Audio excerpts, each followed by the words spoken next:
Olá, tudo bem? Sejam bem-vindos a mais um podcast Gente de Expressão.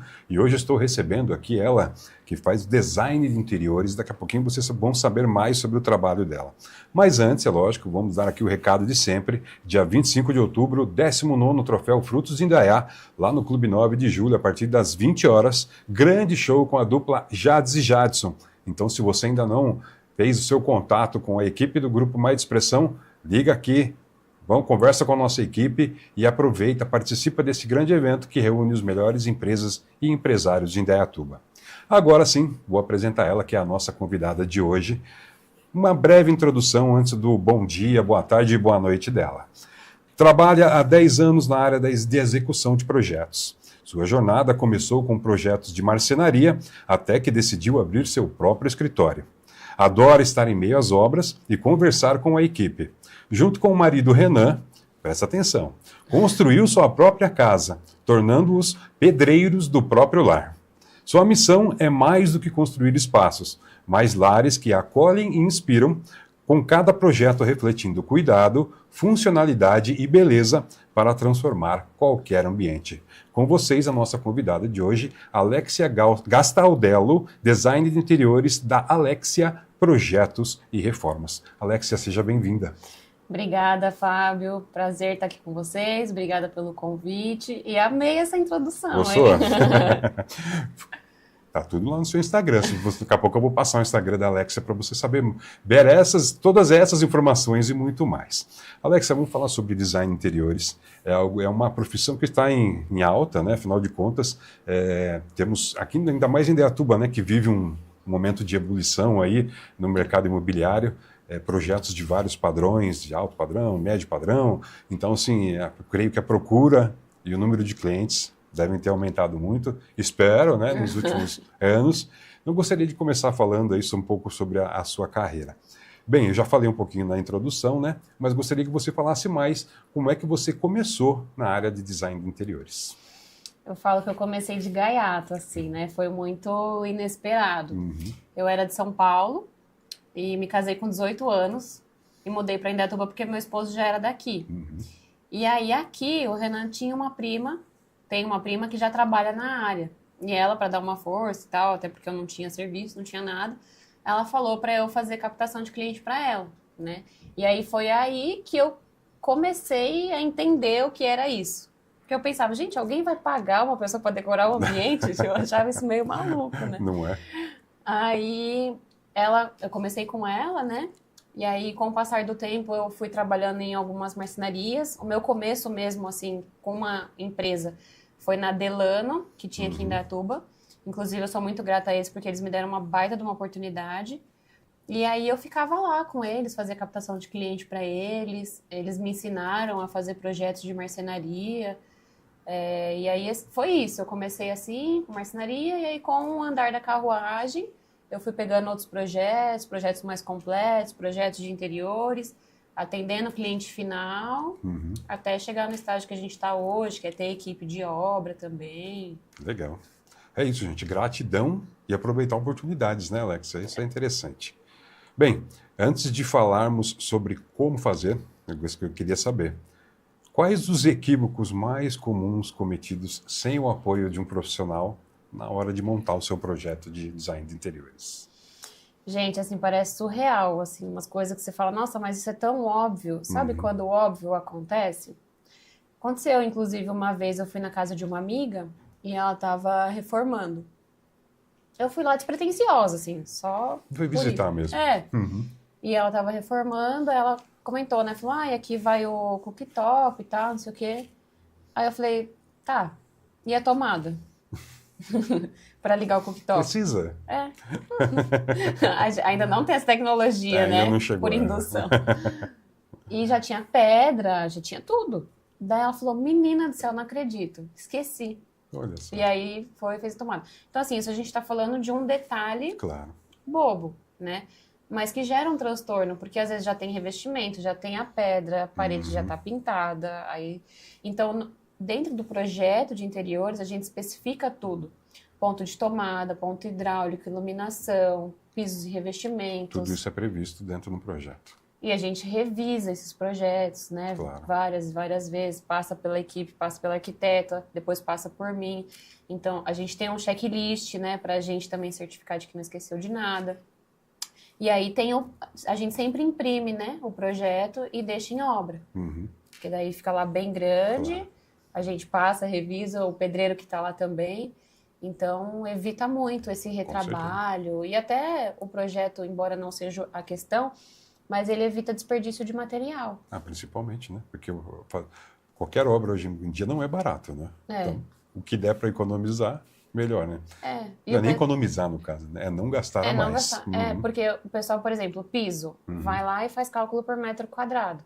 Nem sempre dá certo. Claro. Então, com o projeto, a gente consegue contar a quantidade de pisos, ver onde dão os melhores recortes, ver a quantidade de rodapé. Então, é algo mais específico. Você não vai simplesmente comprar e pôr lá 10% de sobra e vamos ver o que vai dar. Então, a gente consegue Algo fazer mais isso. controlado que a pessoa consegue prever ali quanto vai gastar e tudo mais dentro desse processo. Até tomada, interruptor, porque às vezes o pessoal vai construir casa.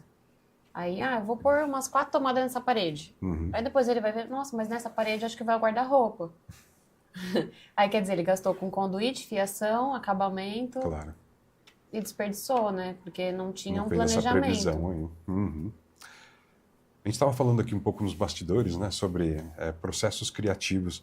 Eu gostaria de saber como é o seu processo criativo do início ao fim do projeto, porque a gente sabe que muitas vezes o design interior eles sempre colocam um pouquinho a sua marca registrada no projeto. Como que é o seu processo criativo? Quando o cliente fecha com a gente primeira coisa é a gente fazer uma reunião de briefing, né? Porque cada cliente tem um gosto diferente. Com certeza. E a gente sempre se adapta a esse gosto, né? Então, você entra lá no meu perfil, vai ter um projeto mais clássico, mais moderno, mas todos eles têm uma essência nossa, porque o cliente acaba, né, gostando do nosso jeito. E aí a gente faz essa reunião de briefing para entender os gostos, as necessidades. A gente mostra alguns estilos de projeto para a gente entender se o cliente, né, gosta mais de clássico. Qual é a preferência dele ali dentro do que já é feito aí no mercado? Qual que é o gosto dele. A gente faz a reunião de briefing, mostra essas imagens e aí a gente começa o nosso processo. Então, primeiro a gente define o layout, né, junto lá interno dentro do escritório. E aí a gente vai colocando, fazendo essas disposições, layout e desenhando juntos, né? Depois a gente já apresenta, de cara eu já apresento para o cliente um 3D, todo bonito, todo finalizado e pronto. Bacana. Porque acho que o impacto é maior. Certeza. Mais consegue emocionante. visualizar, né? Aí já mostra tudo pronto. E aí depois disso, se tiver alguma alteração ou outra, aí a gente faz, manda para ele e tal, mas bem tranquilo. Legal. Voltando a falar do seu Instagram, que daqui a pouco eu vou passar, eu vi uma brincadeira muito legal lá da questão de 1 minuto para pegar Na Ledói. móveis ou itens para um projeto rústico, né? Muito legal aquilo. Dá uma olhada lá depois, você vai ver. Parece simples, né? Montar, mas em 1 minuto não deve ser fácil, não, né? Tem que ter muito entendimento do que você está fazendo lá. Bacana. Para quem vai iniciar um projeto agora, seja de construção ou de reforma, quais são as etapas que envolvem a elaboração desse projeto? O primeiro, como você mesmo falou, é essa reunião, né? Esse briefing. E depois, o cliente está lá com o 3D na mão. Quais são os projetos, as etapas que vêm a seguir? Um ponto muito importante que você comentou sobre quem vai começar. Às vezes o pessoal deixa para a última hora fazer o projeto de interiores. Tipo assim, vou pegar a chave daqui a 1 mês. Já tá tarde. Porque a gente tem o nosso prazo de projeto. Então, uns 3, 4 meses antes de pegar a chave do apartamento, ou a pessoa que for construir durante a planta arquitetônica, o processo de planta arquitetônica, ele já tem que ver esse projeto de interiores. Eu brinco que o pessoal acha que projeto de interiores é só escolher cor de almofada. E não é. A gente muito mais que isso. a gente especifica iluminação, paginação de piso, como eu já falei, pontos elétricos, hidráulicos. Às vezes, se a tomada tivesse 10 centímetros deslocada, mudaria tudo. Então, o primeiro é o prazo, sempre com antecedência. E aí o cliente fechou, a gente faz a reunião de briefing, faz a medição da obra, quando é uma reforma, que é o meu foco, tá? Não é construção do zero. Meu foco são reformas. A gente vai lá, tira as medidas, faz o projeto 3D, vou apresentar isso para o cliente, faço todas as alterações que ele pedir, sem custo adicional, a gente faz todas as alterações. Legal. Isso é bom. Durante esse processo de projeto, é um ponto importante, a gente faz o orçamento da obra. Por quê? Eu tenho equipe e o meu foco é fazer a reforma, é a execução. Entendi. Hoje, muitas pessoas fornecem o projeto, o cliente pega, acha lindo e maravilhoso, quando ele vai ver, nossa, ficou R$500 mil para executar. Putz, a poltrona que colocaram é 50 mil. Ah, eu não quero essa poltrona. Ou, a iluminação que colocaram deu X valor, não quero. Então, durante o processo do projeto, eu faço todo o orçamento da obra. Interessante. Ó, você vai investir X valor para ficar desse jeito que eu tô te mostrando. Você está de acordo? Aí o cliente vai falar, tô de acordo. Aí que eu finalizo o projeto, faço um projeto executivo e mando para a obra para o cliente executar, ou com a minha equipe ou com outra equipe. Mas o orçamento é dentro do meu valor, né? Com a minha equipe, com a minha marcenaria, com a minha marmoraria e assim por diante. Essa parte de orçamento é primordial, porque senão fica um projeto que você vai guardar dentro da gaveta ou que o próprio cliente vai alterando durante a obra. Com certeza. Ah, eu penso, poxa, olha o piso que ela colocou, depois ele vai ver, nossa, mas esse piso custa X. E isso é tanto para o mais barato quanto para o mais caro. Às vezes você colocou um porcelanato, o cliente fala, nossa, mas eu queria um mais caro. Por que ela colocou isso? E ele vai ver só depois. Então, esse é o nosso diferencial como empresa mesmo. Porque durante o projeto, a gente faz orçamento. Eu estou acompanhando de perto aqui, estava comentando com a Alexia. Daqui a pouquinho, dentro de alguns meses, eu vou entrar nesse universo aí de construção, reforma, então estou prestando muita atenção aqui e já negociando um desconto. Quando que você pega a chave? Lá para metade de 2026. Um tempinho, mas já, como você falou, já está na hora de pensar, de dar esse passo já e ter pelo menos o projeto em mãos já para fazer até o planejamento, né? Isso. Você saber aí qual é o seu orçamento, quanto cabe no seu orçamento, quanto você vai ter que ter ali naquele momento. Até porque muita coisa pode mudar nesse processo, né? Eu atendi 2 clientes, eles fecharam comigo em dezembro do ano passado, porque vão pegar as chaves em dezembro desse ano. Então a gente fez o projeto em 2 meses, agora está na parte de orçamento, e aí eles vão conseguir se planejar e se programar para até o final do ano ter o valor para poder fazer a reforma. Não é? E tudo isso só demonstra, gente, que não adianta fazer tudo de última hora, como a Alexia falou aqui. Planejamento é a chave para qualquer projeto bem sucedido. E quando se fala da sua casa, do seu local de trabalho, é ainda mais importante. Afinal de contas, é algo, né, Alexia, que a pessoa vai... É um sonho, né? É um sonho, a pessoa vai morar ali, ela vai usufruir daquilo no dia a dia. Então tem que estar de acordo com aquilo que ela almeja, com o que ela sonha e com o que ela quer que seja no final da execução, né? E isso é um ponto porque às vezes pode se tornar um pesadelo. É muito fácil, porque a pessoa se endivida, aí o casal já começa brigando, porque já está endividado. Já há um desacordo quando entra dentro de casa. Ou, tipo assim, não conseguiu terminar. Era um sonho mudar para apartamento com tudo pronto.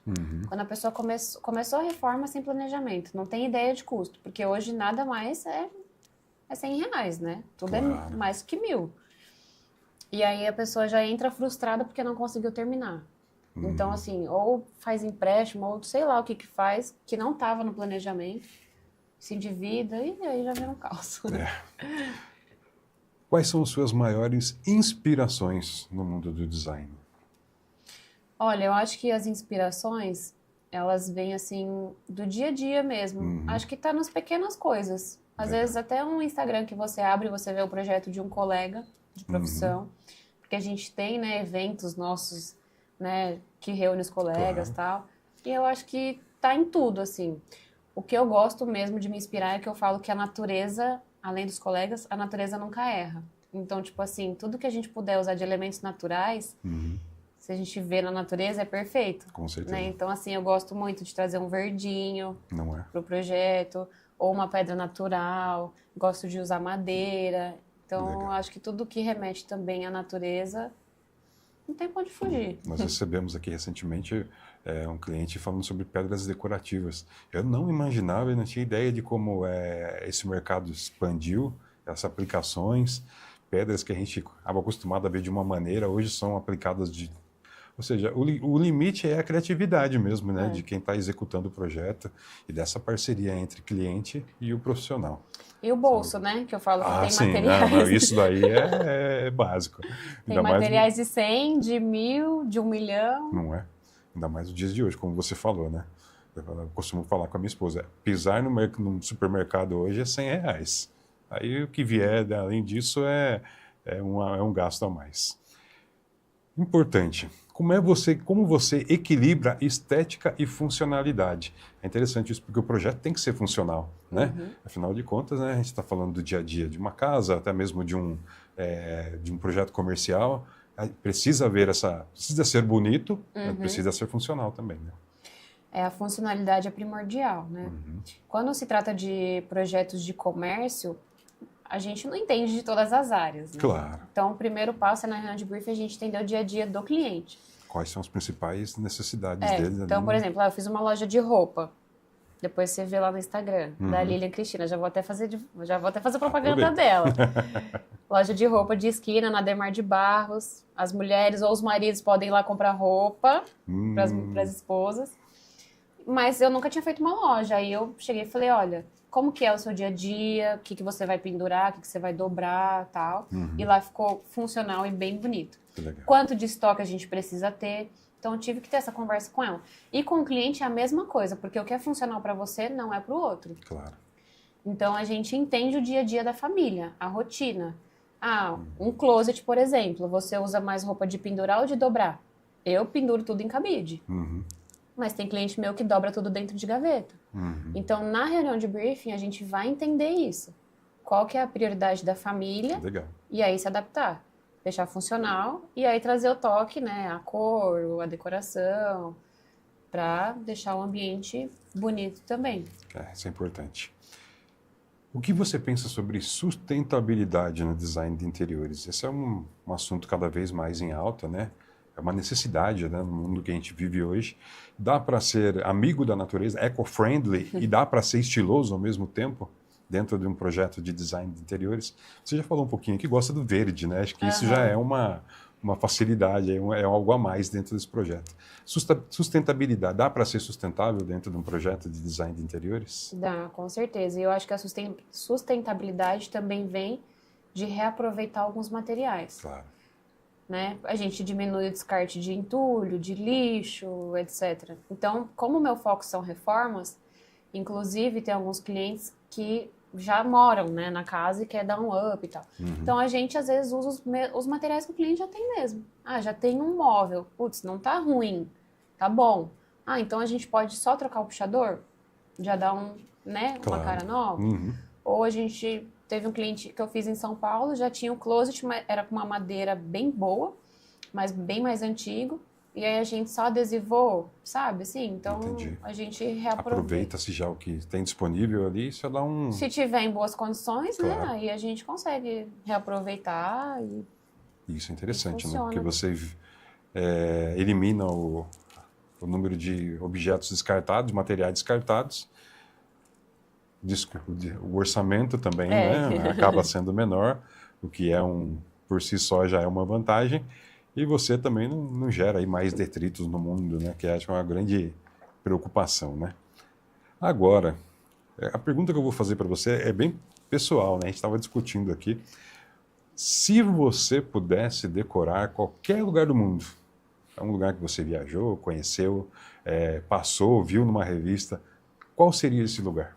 Olha, eu vou falar de um projeto que a gente tem, que é de reformar algumas casas de pessoas que moram em invasão. Eu vi no seu Instagram. Tá vendo, gente? Eu vi o Instagram da Alex de ponta a ponta. Então, assim, eu fui lá visitar. Nem posso falar que eu já choro. Não, mas são projetos que são importantes, né? Então, assim, a gente vê que é outra realidade. As pessoas não têm o mínimo de conforto, não têm o mínimo do mínimo do mínimo. Então, não tô falando só de decoração, tô falando do básico.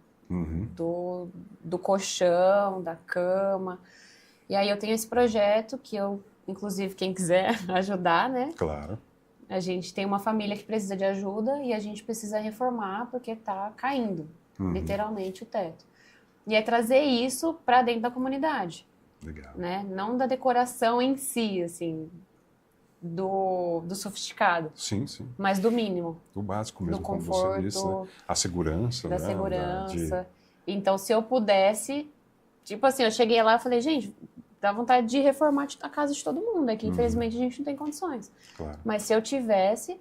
E a nossa ideia é justamente fazer mutirão. Então, eu, você, qualquer pessoa comum pode ajudar, pode carregar um cimento, uma areia, um tijolo, pode aprender a passar um fio, pode aprender a passar um conduíte. Legal. Então essa é a nossa ideia, de juntar. Espero que dê certo, né? Assim, vamos ver para sair do papel. Se tivermos empresários assistindo aqui, quiserem colaborar com materiais, também são muito bem-vindos. Não, sim, muito. Muito bem-vindos. Material, a mão de obra em si, se a pessoa estiver Claro. disposta a estar lá com a gente, pessoas, né, ajuda muito. Qualquer tipo de apoio é bem-vindo. Eu vi você esteve numa uma entidade, né, uma instituição que presta Foi, apoio. instituição. Caixa da Legal. Esperança. Que bacana. E aqui em Indaiatuba mesmo? Não, é lá em São Paulo. Em São Paulo. Legal. Eu também, como a sua reação já deixou bem claro isso, mas eu sou apaixonado por projetos como esse também.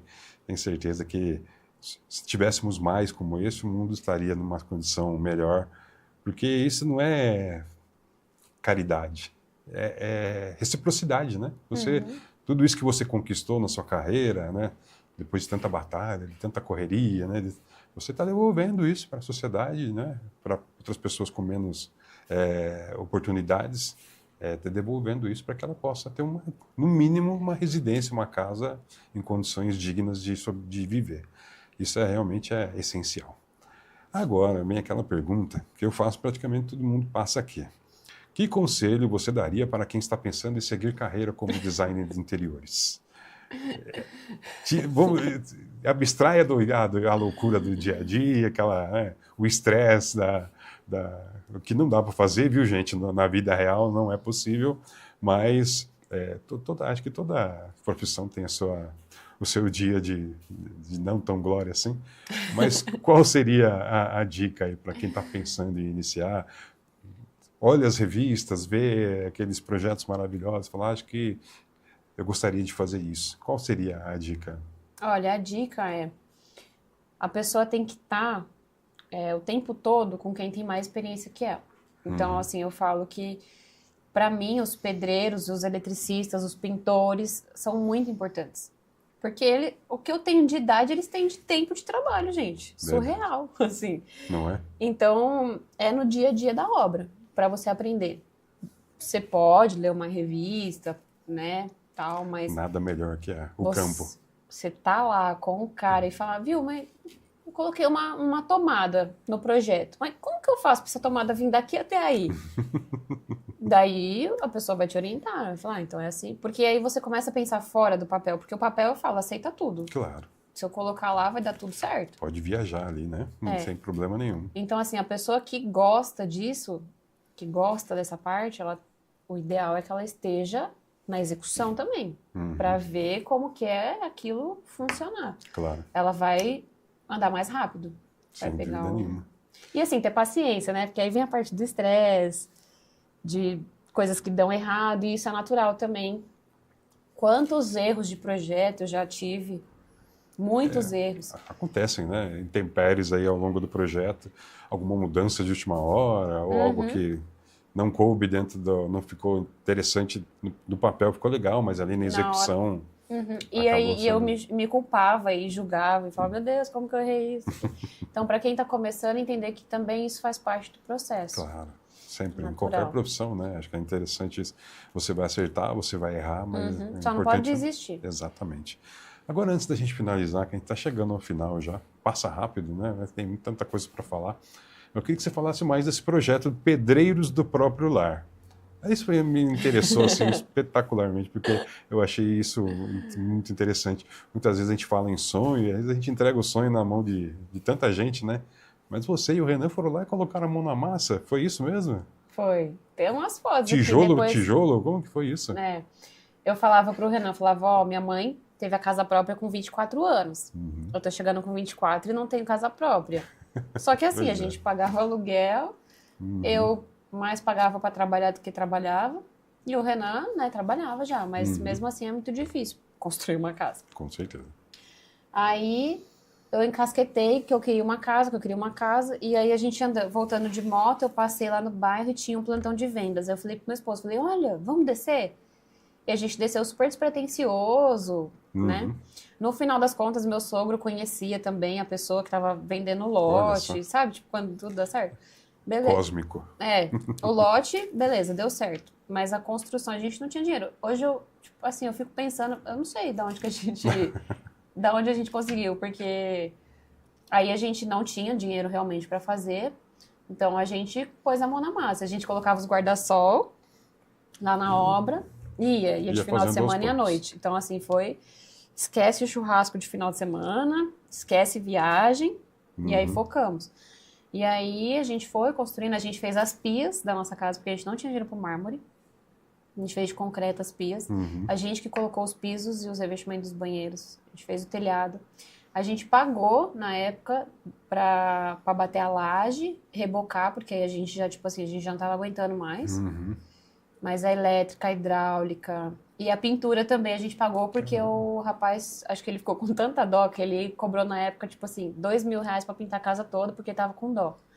E aí a gente pagou. Bem parceladinho. Tenho certeza que ele observou de perto o esforço de vocês e se tocou por isso, tenho certeza. Daí foi assim. Aí a gente tinha só esse desejo de ter a casa. A gente mudou, só tinha um tanque. Não tinha nada, assim, só tinha um tanque. A gente dormiu no colchão inflável na primeira noite. E a casa do casal hoje tem muito da Alexia Design de Interiores? Casa de Ferreira Espeto. Hoje a gente reformou, né? Aí hoje eu tenho pia de verdade, não é mais a de concreto, a gente tem móvel planejado. Que legal. Mas tem muita coisa ainda para reformar ainda. Tem que... Vai fazendo aos poucos. Devagarzinho se chega lá. É que eu já vejo isso todo dia, o dia inteiro. Chego em casa, eu não quero mais saber. Às vezes meu esposo fala, vamos fazer tal coisa. Eu falo, ai meu Deus do céu, eu já vi isso o dia inteiro. Não é? Mas lá tem coisa ainda para fazer. Vai chegar o momento. Mas é legal a gente contar essas histórias, porque né, inspiram outras pessoas. Isso é muito legal. Afinal de contas, né, tudo que é feito com essa gana, essa vontade, o universo devolve de todas as maneiras. Alexia, muito obrigado pelo bate-papo, obrigado por todas as informações, sucesso na carreira, né? Nosso podcast está sempre de portas abertas para novidades, conquistas da empresa, esteja sempre aí, quiser trazer na próxima vez aí alguém da equipe para bater um papo conosco aqui, nosso podcast, nosso estúdio está sempre de portas abertas, tá bom? Legal, muito obrigada, amei fazer parte. Pode deixar que eu volto sempre. Muito bem.